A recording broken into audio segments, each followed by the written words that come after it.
Welcome to study blog. Study blog में आप सभी का स्वागत है। हम नागरिक शास्त्र के अध्याय को पढ़ रहे हैं, जिसके अंदर हमने 7 अध्याय को पहले पढ़ लिया है, जिनकी वीडियो आपको चैनल की प्लेलिस्ट में मिल जाएगी या उनका लिंक आपको नीचे डिस्क्रिप्शन बॉक्स में भी मिल जाएगा।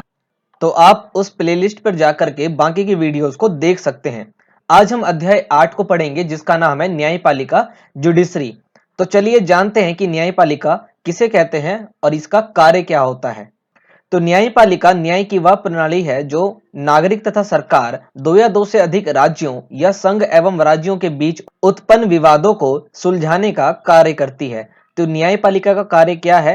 तो ये न्याय की एक प्रणाली है जो नागरिक या सरकार, दो या दो से अधिक राज्य या संघ एवं राज्य के बीच कोई विवाद अगर उत्पन्न हो जाता है तो उसको ये सुलझाती है।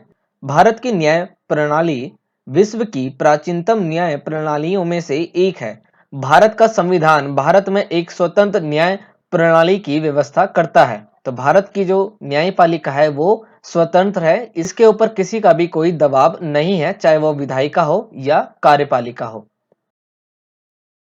तो ये हमने जाना कि न्यायपालिका क्या होती है, किसे न्यायपालिका कहते हैं और न्यायपालिका का कार्य क्या होता है। आइए भारत के न्यायपालिका की संरचना के बारे में जानें। भारतीय न्यायपालिका की संरचना। भारतीय संविधान भारत का सर्वोच्च वैधानिक दस्तावेज है। भारतीय संविधान के तहत भारतीय न्याय तंत्र विधायिका तथा कार्यपालिका से स्वतंत्र संस्था है। यानी भारतीय संविधान के अनुसार जो भारत की विधायिका और कार्यपालिका है, इन दोनों से ही स्वतंत्र है भारत की न्यायपालिका। इन दोनों का किसी भी प्रकार से कोई भी दबाव न्यायपालिका के ऊपर नहीं होता है। ये बिल्कुल ही स्वतंत्र संस्था है। भारतीय न्यायपालिका की संरचनात्मक अनुक्रम इस प्रकार है। तो सबसे ऊपर है सर्वोच्च न्यायालय यानी कि सुप्रीम कोर्ट। ये राष्ट्रीय स्तर पर है यानी कि नेशनल लेवल पर है। उसके नीचे आता है उच्च न्यायालय यानी कि हाई कोर्ट। ये राज्य स्तर पर होते हैं, प्रत्येक राज्य के लिए एक। उसके नीचे होता है अधीनस्थ न्यायालय। ये 3 तरह के होते हैं, दीवानी अदालत, फौजदारी अदालत और अन्य। तो ये भारत के न्यायपालिका की संरचना है कि सबसे ऊपर सुप्रीम कोर्ट यानी कि सर्वोच्च न्यायालय, उसके नीचे हाई कोर्ट और उसके नीचे अधीनस्थ न्यायालय। सुप्रीम कोर्ट, हाई कोर्ट और फिर अधीनस्थ न्यायालय या फिर डिस्ट्रिक्ट कोर्ट। आइए इन सभी के बारे में एक एक करके पढ़ते हैं और जानते हैं इन्हीं के बारे में। तो सबसे पहले पढ़ते हैं हम सर्वोच्च न्यायालय के बारे में यानी कि सुप्रीम कोर्ट। तो भारत का सर्वोच्च न्यायालय 28 जनवरी 1950 को अस्तित्व में आया। यानी कि भारत का सुप्रीम कोर्ट जो है वो कब अस्तित्व में आया? तो 28 जनवरी 1950, संविधान लागू होने के 2 दिन बाद। इसने भारत सरकार अधिनियम 1935 के अंतर्गत स्थापित संघीय न्यायालय का स्थान लिया। यानी कि इसने किसका स्थान लिया? संघीय न्यायालय। इसी की जगह पर सुप्रीम कोर्ट बनाया गया है या फिर इसी की जगह को सुप्रीम कोर्ट ने आज ले लिया है, या हम संघीय न्यायालय को आज सुप्रीम कोर्ट के नाम से जानते हैं, जो अस्तित्व में 28 जनवरी 1950 को आया था। भारतीय संविधान के भाग 5 में अनुच्छेद 124 से 147 तक सर्वोच्च न्यायालय के संगठन, स्वतंत्रता, अधिकार क्षेत्र, शक्ति, प्रक्रिया आदि का विवरण है। यानी कि भारत के कॉन्स्टिट्यूशन में पार्ट 5 आर्टिकल नंबर 124 से 147 तक सुप्रीम कोर्ट के बारे में बताया गया है। इसके संगठन के बारे में, इसकी स्वतंत्रता के बारे में, इसके अधिकार क्षेत्रों के बारे में, इसकी शक्ति के बारे में, इसकी प्रक्रिया आदि के बारे में किसमें बताया गया है? तो कॉन्स्टिट्यूशन के पार्ट 5 आर्टिकल नंबर 124 से लेकर के 147 तक। सर्वोच्च न्यायालय की संरचना भारत की संसद तय करती है। न्यायालय में न्यायाधीशों की संख्या बढ़ाने या घटाने का अधिकार केवल संसद को प्राप्त है। प्रारंभ में एक मुख्य न्यायाधीश तथा 7 जजों की संख्या निर्धारित की गई थी। तो सर्वोच्च न्यायालय की संरचना के बारे में कौन तय करता है? तो भारत की संसद। और इसके साथ साथ न्यायालय में न्यायाधीशों की संख्या बढ़ानी है या घटानी है, ये भी कौन तय करेगा? तो भारत का संसद। वर्तमान में कुल न्यायाधीशों की संख्या 31 है, जिसमें भारत का मुख्य न्यायाधीश भी सम्मिलित है। यानी सुप्रीम कोर्ट के अंदर कुल कितने न्यायाधीश हैं? तो 31, जिसके अंदर भारत का मुख्य न्यायाधीश भी सम्मिलित है, यानी कि इसी के अंदर गिना जाता है। तो 30 और प्लस में एक जो है वो भारत का मुख्य न्यायाधीश है और 30 भारत के अन्य न्यायाधीश है। तो ये 31 जो है वो भारत के सर्वोच्च न्यायालय के अंदर न्यायाधीश का कार्य करते हैं। इसके बाद जानते हैं न्यायाधीशों की नियुक्ति के बारे में कि न्यायाधीश की नियुक्ति किस प्रकार की जाती है। तो न्यायाधीशों की नियुक्ति भारत के राष्ट्रपति द्वारा की जाती है। ये छोटी छोटी चीजें आपको याद रखनी है कि न्यायाधीशों की नियुक्ति भारत के राष्ट्रपति द्वारा की जाती है। भारत के मुख्य न्यायाधीश की नियुक्ति के समय यदि राष्ट्रपति आवश्यक समझे तो वह उच्च न्यायालय या उच्चतम न्यायालय के न्यायाधीशों से सलाह मांग सकता है। यानी अगर राष्ट्रपति को आवश्यक लगता है तो वो इसके लिए हाई कोर्ट या सुप्रीम कोर्ट के न्यायाधीशों से भी सलाह ले सकता है। उच्चतम न्यायालय के अन्य जजों की नियुक्ति के समय राष्ट्रपति को मुख्य न्यायाधीश से सलाह लेना आवश्यक है। यानी कि भारत का मुख्य न्यायाधीश तो राष्ट्रपति ही निर्वाचित करता है, लेकिन 30 अन्य न्यायाधीशों की नियुक्ति के वक्त भारत के राष्ट्रपति को मुख्य न्यायाधीश से भी सलाह लेनी पड़ती है। यदि राष्ट्रपति को ऐसा लगे कि न्यायालय पर कार्यभार ज्यादा है तो वह कुछ समय के लिए विशेष न्यायाधीशों की नियुक्ति कर सकता है। वह सेवानिवृत्त न्यायाधीशों को भी न्यायालय की बैठक में आमंत्रित कर सकता है। इसके बाद आइए जानते हैं कि सुप्रीम कोर्ट का मुख्य न्यायाधीश बनने के लिए क्या योग्यता चाहिए और उनका कार्यकाल कितने समय का होता है।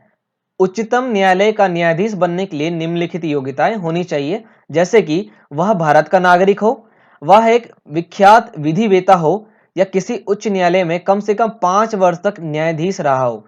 या तो वो विख्यात विधिवेत्ता हो या फिर हाई कोर्ट के अंदर 5 साल तक जज रहा हो या किसी उच्च न्यायालय में कम से कम 10 वर्ष तक अधिवक्ता रहा हो। या तो हाई कोर्ट में 5 साल तक जज रहा हो या फिर हाई कोर्ट के अंदर 10 साल तक एडवोकेट रहा हो। संविधान में न्यायाधीशों की कार्यविधि की चर्चा नहीं है, फिर भी सेवा मुक्त होने के 3 प्रावधान दिए गए हैं। पहला, 65 वर्ष की आयु पूरी करने तक, यानी जैसे ही वो 65 वर्ष की आयु पूर्ण कर लेता है उसके बाद वो सेवानिवृत्त हो सकता है। दूसरा, राष्ट्रपति को त्याग पत्र दे करके, अगर न्यायाधीश चाहिए तो वो अपना त्याग पत्र राष्ट्रपति को दे सकता है और सेवानिवृत्त हो सकता है। तीसरा, संसद की सिफारिश पर राष्ट्रपति द्वारा हटाए जाने पर। तो ये था उच्चतम न्यायालय का न्यायाधीश बनने के लिए क्या योग्यताएं होनी चाहिए और उनका कार्यकाल कितने समय का होता है और वो किस प्रकार अपनी सेवा को छोड़ सकते हैं। आइए इसके बाद जानते हैं सुप्रीम कोर्ट के अधिकार क्षेत्र के बारे में। तो संविधान ने उच्चतम न्यायालय को व्यापक अधिकार क्षेत्र प्रदान किया है। यह संविधान का अंतिम विवेचक है। यह नागरिकों के मौलिक अधिकारों का संरक्षण या प्रत्याभूति करता भी है। यानी कि मौलिक अधिकारों का संरक्षण कौन करेगा, तो वो सुप्रीम कोर्ट करेगा। उच्चतम न्यायालय के अधिकार क्षेत्र को निम्न प्रकार से वर्गीकृत किया जा सकता है, जिसमें पहला है प्रारंभिक क्षेत्राधिकार। प्रारंभिक क्षेत्राधिकार के अंतर्गत वैसे मुद्दे आते हैं जिन्हें केवल उच्चतम न्यायालय में ही लाया जा सकता है, जैसे राज्यों के मध्य विवाद, राज्य तथा राज्यों के मध्य विवाद, राष्ट्रपति के निर्वाचन से संबंधित विवाद आदि प्रकार के विवाद जो हैं वो केवल सुप्रीम कोर्ट के अंदर ही लाए जा सकते हैं। दूसरा, परमादेश क्षेत्राधिकार। उच्चतम न्यायालय को नागरिकों के मौलिक अधिकारों का रक्षक कहा जाता है। उसे मौलिक अधिकारों के प्रवर्तन के लिए निम्नलिखित परमादेशों को जारी करने का अधिकार प्राप्त है, जैसे बंदी प्रत्यक्षीकरण, निषेध, अधिकार परीक्षा और उत्प्रेषण लेख। अपीली क्षेत्राधिकार। उच्चतम न्यायालय एक अपीली अदालत भी है जो निचली अदालतों के फैसले के खिलाफ अपील पर सुनवाई करता है। यदि आपको हाई कोर्ट ने कोई फैसला सुनाया है और आप उस फैसले से सहमत नहीं है, आप इस फैसले के खिलाफ अपील सीधा सुप्रीम कोर्ट में कर सकते हैं। सलाहकार क्षेत्राधिकार। अनुच्छेद 143 के तहत राष्ट्रपति कुछ विशेष अवसरों पर उच्चतम न्यायालय से सलाह मांग सकता है। यदि उच्चतम न्यायालय चाहे तो सलाह देने से मना कर सकता है। यहाँ उच्चतम न्यायालय की सलाह राष्ट्रपति के लिए बाध्यकारी नहीं है, यानी कि राष्ट्रपति उस सलाह को माने ऐसा नहीं है। न्यायिक समीक्षा का अधिकार केंद्र अथवा राज्यों की विधायिका द्वारा बनाए गए कानूनों की संवैधानिकता की जांच का अधिकार उच्चतम न्यायालय को है। यानी कि केंद्र सरकार या राज्य सरकार की विधायिका कोई कानून बनाती है, उस कानून की संवैधानिकता की जांच का अधिकार केवल उच्चतम न्यायालय को प्राप्त है। वो उसको देखना चाहेगा कि इसमें ऐसा तो कोई कानून नहीं बनाया गया है जो नागरिकों के खिलाफ हो, कॉन्स्टिट्यूशन के खिलाफ हो या देश के खिलाफ हो। यदि जांच के पश्चात उच्चतम न्यायालय यह पाता है कि ये नियम संवैधानिक प्रावधानों का उल्लंघन करते हैं तो उसे असंवैधानिक या अवैध घोषित कर सकता है। उसको वो अनकॉन्स्टिट्यूशनल घोषित कर देगा, जिसके बाद वो कानून लागू नहीं होगा। इसके बाद देखिए बॉक्स में कुछ बताया गया है। डी के बासु के दिशा निर्देश। सर्वोच्च न्यायालय ने किसी भी व्यक्ति की गिरफ्तारी, हिरासत और पूछताछ के बारे में पुलिस एवं अन्य संस्थाओं के लिए कुछ खास शर्त और प्रक्रिया तय की हुई है। इन नियमों को डी के बासु दिशा निर्देश कहा जाता है। इनमें से कुछ दिशा निर्देश इस प्रकार है। वैसे पुलिस अधिकारी जो गिरफ्तारी या पूछताछ के लिए जाते हैं, उन्हें साफ सुथरी वर्दी तथा अपने पद और नाम के टैग के साथ जाना चाहिए। यानी ऐसे पुलिस अधिकारी जो गिरफ्तारी करने आएंगे या पूछताछ करने आएंगे, तो उनकी वर्दी साफ सुथरी होनी चाहिए और वो किस पोस्ट पर है और उनका क्या नाम है, इसका टैग या बैच उनके कपड़े में लगा होना चाहिए। दूसरा देखिए, गिरफ्तारी के समय गिरफ्तारी का ज्ञापन साथ होना चाहिए। यानी कि गिरफ्तारी क्यों की जा रही है, इसका एक लिखित लेखा होना चाहिए जिसमें गिरफ्तारी का दिनांक तथा समय लिखित हो। गिरफ्तारी के समय गिरफ्तारी का ज्ञापन साथ होना चाहिए जिसमें गिरफ्तारी का दिनांक और समय लिखित हो। यह कम से कम एक साक्षी व्यक्ति द्वारा अभिप्रमाणित हो जो गिरफ्तार व्यक्ति के परिवार का सदस्य भी हो सकता है। यह ज्ञापन गिरफ्तार व्यक्ति द्वारा भी प्रति हस्ताक्षरित होना चाहिए। यानी जिसको आपने गिरफ्तार किया है या तो उसके कोई परिवार का व्यक्ति होना चाहिए या फिर वो खुद जो उस पर साइन करेगा, जो उस ज्ञापन पर साइन करेगा जिस पर दिनांक और समय लिखा गया हो। यदि गिरफ्तार किए गए व्यक्ति का संबंधी गिरफ्तार किए गए स्थान से बाहर हो तो उसे गिरफ्तारी की सूचना 8 से 12 घंटे के अंदर दी जानी चाहिए। तो इसे कहते हैं डीके बासु के दिशा निर्देश। तो यहां तक हमने पढ़ लिया सुप्रीम कोर्ट के बारे में, सुप्रीम कोर्ट के क्षेत्राधिकार के बारे में। आइए अब हाई कोर्ट के बारे में पढ़ते हैं। भारत में उच्च न्यायालय वर्ष 1862 में अस्तित्व में आए जब कलकत्ता, बॉम्बे तथा मद्रास में उच्च न्यायालयों की स्थापना हुई। राज्य स्तरीय न्याय व्यवस्था में उच्च न्यायालय शीर्ष स्थान रखते हैं। मेघालय, मणिपुर तथा त्रिपुरा में 3 नवीन उच्च न्यायालयों की स्थापना 2013 में की गई। इसके साथ ही भारत में अब कुल उच्च न्यायालयों की संख्या 21 से बढ़कर 24 हो गई है। केंद्र शासित प्रदेश में सिर्फ दिल्ली में ही उच्च न्यायालय है। तो ये कुछ मेन क्वेश्चंस भी बने यहाँ पर कि ऐसा कौन सा केंद्र शासित प्रदेश है यानी यूनियन टेरिटरी है जिसके अंदर हाई कोर्ट है, तो वो केवल दिल्ली है। सबसे पहले हाई कोर्ट कहां बनाया गया था, तो कलकत्ता, बॉम्बे और मद्रास। भारत में कुल कितने हाई कोर्ट हैं, तो अभी भारत में 24 हाई कोर्ट हैं। तो ये कुछ मेन क्वेश्चंस हैं यहाँ पर जिसका आप ध्यान रखेंगे। संविधान के भाग 6 में अनुच्छेद 214 से 231 में उच्च न्यायालयों के संगठन, अधिकार क्षेत्र, प्रक्रिया आदि का विस्तृत वर्णन है। प्रत्येक उच्च न्यायालय में एक मुख्य न्यायाधीश तथा अन्य न्यायाधीश होते हैं। प्रत्येक उच्च न्यायालय में एक मुख्य न्यायाधीश तथा अन्य न्यायाधीश होते हैं। न्यायाधीशों की संख्या समय समय पर आवश्यकता अनुसार राष्ट्रपति तय करता है। आइए हाई कोर्ट के न्यायाधीशों की नियुक्ति के बारे में पढ़ते हैं।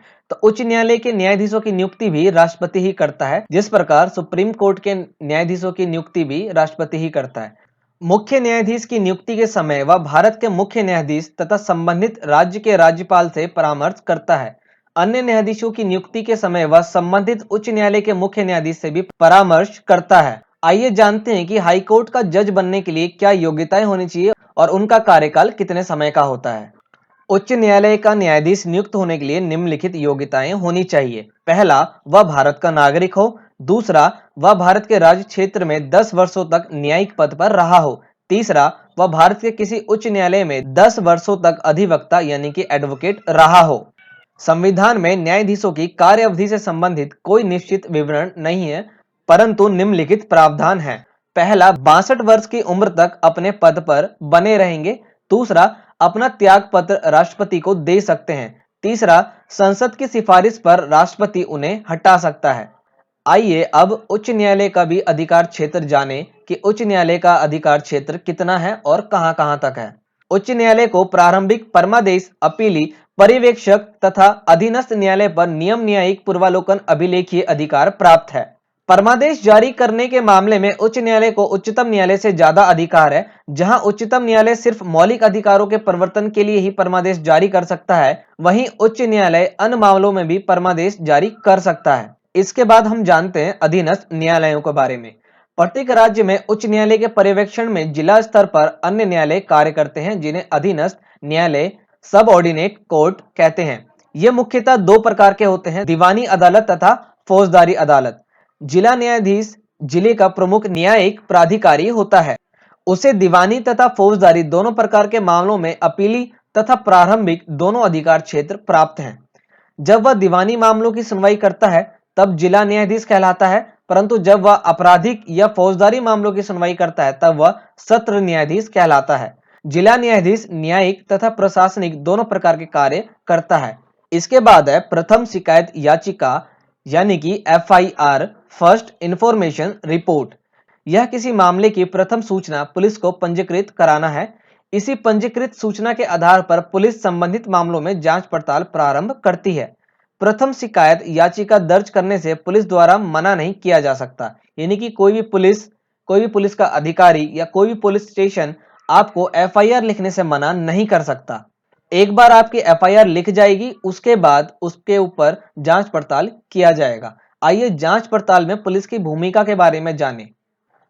पुलिस को बिना पूर्वाग्रह के तथा बिना किसी बाहरी दबाव के निष्पक्ष जांच पड़ताल करनी चाहिए। जांच पड़ताल के दौरान प्राथमिकी दर्ज करने वाले व्यक्ति को सुरक्षित तथा भयमुक्त वातावरण प्रदान करने का प्रयत्न करना चाहिए। जांच पड़ताल के दौरान सभी साक्ष्यों का निष्पक्ष विवरण कर किसी निष्कर्ष पर पहुंचने का प्रयत्न करना चाहिए। आपराधिक कानून तथा संविधान का अनुच्छेद 22 प्रत्येक गिरफ्तारी व्यक्ति को निम्नलिखित मौलिक अधिकारों की गारंटी देता है, जैसे कि गिरफ्तारी के समय संबंधित व्यक्ति को सूचित करना कि वह किस लिए गिरफ्तार किया जा रहा है, गिरफ्तारी के 24 घंटे के अंदर किसी न्यायिक दंडाधिकारी के समक्ष पेश करना, पुलिस हिरासत में दिए गए इकबालिया बयान को साक्ष्य नहीं माना जाएगा। यानी आप जब पुलिस हिरासत में होते हैं तब आपका इकबालिया बयान साक्ष्य के रूप में, एविडेंस के रूप में माना नहीं जाता। 15 वर्ष से कम उम्र के बच्चे या औरतें पूछताछ के लिए आवश्यक रूप से पुलिस स्टेशन नहीं बुलाए जा सकते। इसके बाद है आपराधिक न्याय। यदि कोई व्यक्ति अपराधी मामलों में गिरफ्तार किया जाता है तो पुलिस द्वारा उपलब्ध कराए गए साक्ष्यों के आधार पर न्यायालय यह निर्णय करता है कि संबंधित व्यक्ति दोषी है अथवा नहीं। संविधान प्रत्येक अपराधी के लिए निष्पक्ष सुनवाई का अवसर प्रदान करता है। संविधान के अनुच्छेद 39A के अंतर्गत अभियुक्ति के लिए वकील मुहैया कराने का दायित्व राज्य पर है। अगर आपके लिए कोई वकील नहीं मिल रहा है तो राज्य जो है आपको वकील मुहैया करा करके देगी। इसके बाद है लोक अभियोजक। अदालत में लोक अभियोजक सरकार का नेतृत्व करता है। जांच पड़ताल में इसकी कोई भूमिका नहीं होती है। पुलिस द्वारा जांच प्रक्रिया समाप्त करने के पश्चात लोक अभियोजक की भूमिका प्रारंभ हो जाती है। न्यायालय का अधिकारी होने के नाते उसका यह दायित्व है कि वह साक्ष्यों को निष्पक्षता पूर्वक अदालत के समक्ष प्रस्तुत करें, जिससे कि अदालत मामले का निर्णय ले सके। तो ये था लोक अभियोजक के बारे में। अब जानते हैं हम जनहित याचिका के बारे में। जनहित याचिका न्याय की प्रक्रिया को व्यापक बनाने हेतु उच्चतम न्यायालय ने 1980 के दशक में जनहित याचिका की शुरुआत की। यह किसी व्यक्ति या संगठन को अधिकार प्रदान करता है कि यदि किसी व्यक्ति के अधिकारों का उल्लंघन हो रहा हो, उसके पक्ष में जनहित याचिका उच्च न्यायालय या उच्चतम न्यायालय में दायर कर सके। पीएन भगवती जनहित याचिका के जनक माने जाते हैं। एक नंबर का आपका क्वेश्चन यहां से मिल गया कि जनहित याचिका के जनक कौन है, तो पीएन भगवती। कालांतर में वैधानिक प्रक्रिया को और सुगम बनाया गया और किसी पत्र या तार को भी जनहित याचिका समझा जाएगा। यदि आपके किसी भी प्रकार के अधिकारों का उल्लंघन किया जा रहा है और आपसे सुप्रीम कोर्ट काफी दूर है, आप उस व्यक्ति के खिलाफ जनहित याचिका दायर कर सकते हैं। तो आप उस व्यक्ति के खिलाफ सुप्रीम कोर्ट के अंदर जनहित याचिका दायर कर सकते हैं। यदि आपके पास से सुप्रीम कोर्ट काफी दूर है तो आप हाई कोर्ट में भी जाकर के जनहित याचिका को दायर कर सकते हैं। इसके बाद है भारत में न्यायपालिका की भूमिका। लोकतंत्र में न्यायपालिका की भूमिका काफी महत्वपूर्ण होती है। यह मौलिक अधिकार तथा सामाजिक न्याय में संतुलन बनाए रखता है। यह सभी प्राधिकरणों की शक्ति को संतुलित रखता है। भारतीय न्याय तंत्र विश्व में विश्वसनीय प्रणाली मानी जाती है। यह भारतीय संविधान में प्रदत्त प्रावधानों के आधार पर न्याय करती है। इसके बाद है भारत का महान्यायवादी। भारत के महान्यायवादी अटॉर्नी जनरल पद की व्यवस्था की गई है। इसकी नियुक्ति राष्ट्रपति करता है। यह भारत सरकार को वैधानिक मामलों में परामर्श देता है और वैधानिक चरित्र वाले सौंपे गए दायित्वों का वहन करता है। यह भारत सरकार का सर्वोच्च विधि अधिकारी होता है। उसे उच्चतम न्यायालय का न्यायाधीश नियुक्त होने की योग्यता होनी चाहिए। उसे संसद के किसी भी सदन में बोलने का अधिकार है, परंतु मताधिकार प्राप्त नहीं है। यानी कि वो संसद के किसी भी सदन में बोल तो सकता है, लेकिन वहां पर मत यानी कि वोट नहीं दे सकता। इसके बाद है महाधिवक्ता। संविधान के अनुच्छेद 165 के अंतर्गत राज्य के महाधिवक्ता यानी एडवोकेट जनरल पद की व्यवस्था की गई है। यह प्रत्येक राज्य के लिए राज्यपाल द्वारा नियुक्त विधि अधिकारी होता है। उसे राज्यपाल हटा भी सकता है। उसे उच्च न्यायालय का न्यायाधीश नियुक्त होने की योग्यता हासिल होनी चाहिए। वह राज्य का सर्वोच्च विधि अधिकारी होता है। वह राज्य सरकार को विधि मामलों में परामर्श देता है। उसे विधानसभा या विधान परिषद में बोलने का अधिकार प्राप्त है, परंतु मताधिकार प्राप्त नहीं है। यानी कि वो विधानसभा और विधान परिषद में बोल तो सकता है कि बोल तो सकता है लेकिन मत नहीं दे सकता, यानी कि वोट नहीं दे सकता। तो यहां पर होता है हमारा ये अध्याय खत्म। अगर आपको ये वीडियो अच्छी लगी है तो वीडियो को लाइक करें, ज़्यादा से ज़्यादा शेयर करें ताकि सभी बच्चों को इसका लाभ मिल सके। चैनल पर अगर आप नए आए हैं तो चैनल को सब्सक्राइब करना बिल्कुल भी ना भूलें। सब्सक्राइब करके बेल आइकन को जरूर ऑन करें ताकि आने वाली वीडियोस की नोटिफिकेशन आपको टाइम पर मिल सके। मिलते हैं नेक्स्ट वीडियो में नए टॉपिक के साथ। तब तक के लिए जय हिंद।